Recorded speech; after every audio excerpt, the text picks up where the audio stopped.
Hi, and welcome to QEP Q&A.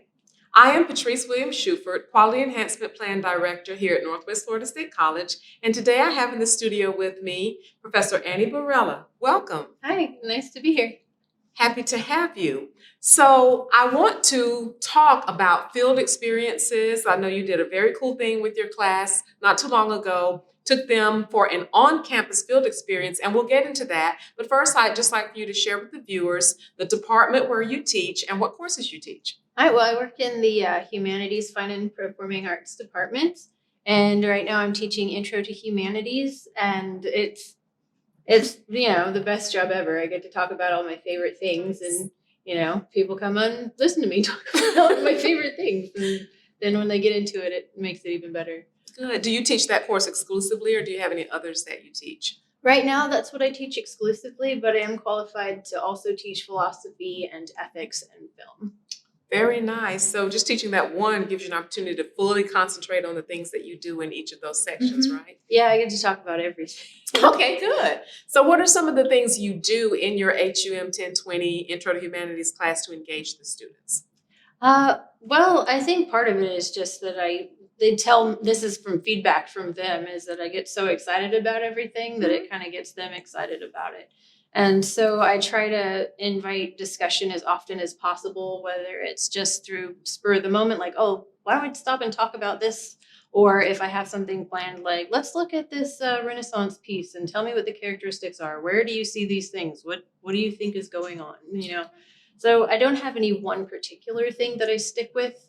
It just changing it up makes it so that the students don't get like, okay, so this is what we're going to do every time. And also, not only am I changing up different ways to interact with them, I'm also changing from topic to topic. So Yes. if I do one technique with, say, music, I can kind of change that up and do it with philosophy, but it's different enough that it keeps the interest going. Right. So engaging them through variety, basically. I like Yeah, that. my brain kind of ping pongs around everything, so it's like the perfect class for me to teach. Very good. Very good. So now I would like for you to please share about the wonderful on-campus field experience you took your students on. And I was fortunate enough, along with faculty development coordinator Heather Bodiford, to go along with you all on the field trip on campus. So will you share about that, please? Absolutely. One of the things that I teach about is theater, which I have a theater background. I've been doing it my whole life, so I have this a special place in my heart for it. But at the end of my section on ancient Greece, I talk about ancient Greek theater, and I kind of go like I'm doing a normal lecture, and then all of a sudden I stop and I yell, "Wait!" and everyone's like, "What?" They get surprised sometimes by me getting real loud all of a sudden. And I was like, "Why should I keep talking about this when I can show it to you?" And so then I take them on a tour around the grounds, and I start by going to the amphitheater because it's the theater we have of the three we have. It has the most similarities to ancient Greek theater, the way it's set up. And so I have them tell me, what's that part? What's that part? And then I have somebody, we're back in the area on the grass where people would sit for the show. And I have one of my students, I said, who wants to run real fast and say something? And they're like, I don't know. And then somebody's like, I'll do it. There's always somebody.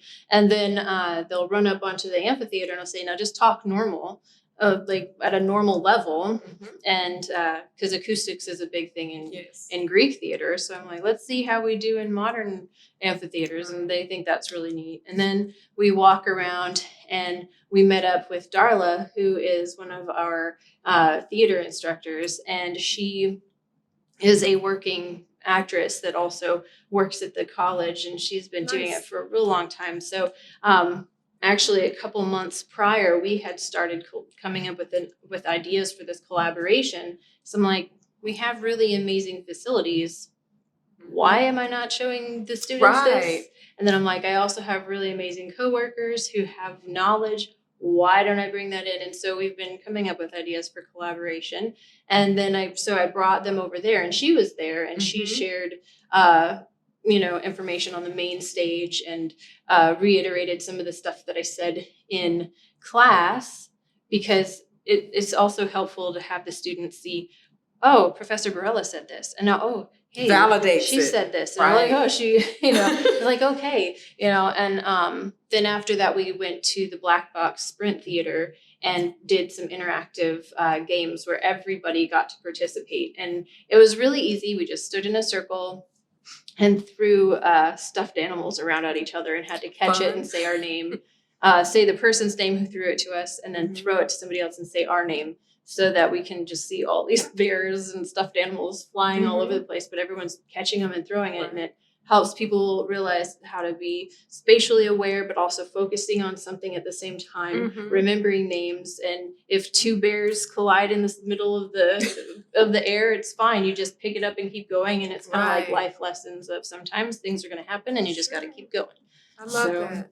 Yeah, so that's just one of the collaborations that I've done in field trips. So, because I don't know, I was always one of those kids who loved field trips, and I remember those the most. So I feel like my students will remember those field trips. Definitely. Same with me. As a child, I remember, or as a student in elementary school, I remember the field trips. And I learned so much from them because I got to do the thing. And that was going to lead into my next question. I was going to ask you, where did you get the idea to even do that on-campus field experience? Was it from collaborating with another colleague? Or? It's a couple of different things. I would say that I'll go ahead and do it chronologically. My mom is the one that got me interested in the humanities. Ever since I can remember, she'd always like, you girls need culture. And we'd go to the museum, or she'd sign us up for art lessons or dance lessons or just everything. We didn't just focus on one area.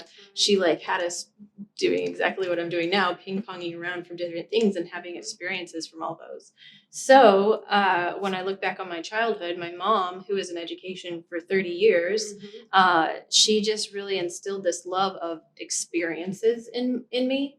And I can't take my students everywhere in the world that I'm going to be teaching about, but when I have an opportunity to do that here, I want to do that. Like I have a friend who's an opera singer who will come in whenever we're learning about opera.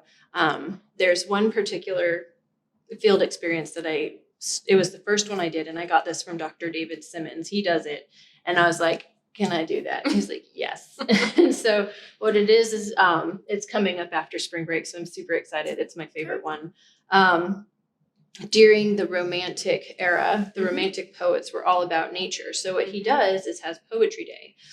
And he takes his students out, and they get into groups and they all read poetry, and then they share and talk about it. So I do that too. And then I pair it with an assignment where I have each of my students write in a journal where they go out into nature. That's part of the grade. They have to go outside to do this. I said, I don't care where it is. It just has to be outside. And they read a poem called Tintern Abbey. And then I say, just tell me how you feel. And so many students just open up and share things from their childhood or things that are very meaningful to them. And those experiences come out in their work. And it's beyond just education for me. It's just I don't know. It's just one of my special experience for the students. Now I'm going to steal that because I promise you I'm not making this up. Just today in my Comp 2 class, we covered nature poets. And I had the students, go to the Academy of American Poets and choose a nature poet and a poem by that person. And they did a think, pair, share. And then we all talked about the poem that we chose because I like to do it along with my students. But how nice it would be for them to be in nature and to experience the poem. So I'm definitely going to steal that next week. Thank you, Dr. Simmons. And thank you for sharing that. So the last question I guess I have for you is, if you could share anything about your teaching, maybe a word of advice to anyone about the importance of engaging your students in that way, what would it be? I think what's worked best for me, and it might be different from, professor to professor, but I have to make sure that I step back and take time to make a good work-life balance. That way I can always come in excited. I get excited about Monday mornings. Yes. Never had a job before where I get excited about Monday mornings before, but that's how it is. I come in and I'm like, yes, let's do this. And so it's not necessarily something that's, I guess, like a technique or a specific thing, but just being able to step back and take a breather so that I can just come into it fresh, it's the first time every time. Love it. That's something that I've tried it all sorts of different ways, and that's what makes me stay most engaged with my students, because then I get to kind of, I guess you could say, miss them and miss the conversations. Yes. You want to get back to it so you can have more of it. Yeah. So I don't know, but just having that like work-life balance that I've found has really made me feel like, oh, I've arrived. I'm in that place that I've always worked towards, and I just get excited to come to work every day. Me too. That is so awesome. I appreciate you framing it in that way. And I appreciate you taking some time to come into the studio and share about what you're doing with your students to engage them through field experiences. Because a lot of times we think we can't take our students anywhere, but we don't have to really leave the campus to give them a field experience. And you've shared about that here today. Yeah, there's lots of places to take them, not just the theaters or having my friend come in and see opera, but we've also have the art galleries. Yes. I tell them, go and be the art critic. Take everything you've learned from the semester and write something. You know, Absolutely. It's more structured at the beginning, but by the end, they are comfortable with writing about their own observations, because they're very much in this idea of, they come in the idea like, okay, I've got to give you all the information. And I'm like, I already know the information. I want to know that you know it, but then I want you to use it That's right. to talk about how you think about it or your perspective, use your voice. And by the end of the semester, I just get some incredible papers. I can imagine. Yeah, so I actually like grading a lot. Yeah. I get to read what they have to say. Sure. Well, thank you so much. And I want to take just a few minutes to remind you about our Spring Faculty Forum 2023. It's coming fast, like a train. It's coming up on April 13th and 14th. It's going to be held here in the Citadel Spaces. On April the 13th, it will be from 2 to 5 p.m. with the reception from 2 to 3 and then some breakout sessions. And then on Friday morning, we will have our QEP award ceremony, and we will award some new active and engaged learning scholars. And then we've also added another piece, and it was in the Radar Review just for the first time today. Look for that. We've added an exhibition.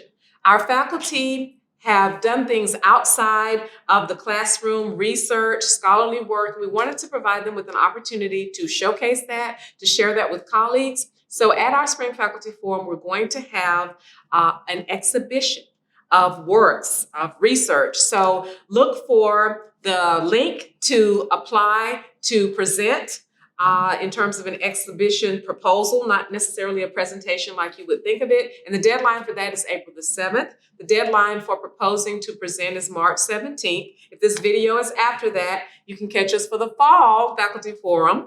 But we really appreciate you taking the time to view our QEP Q&A. And as always, go Raiders.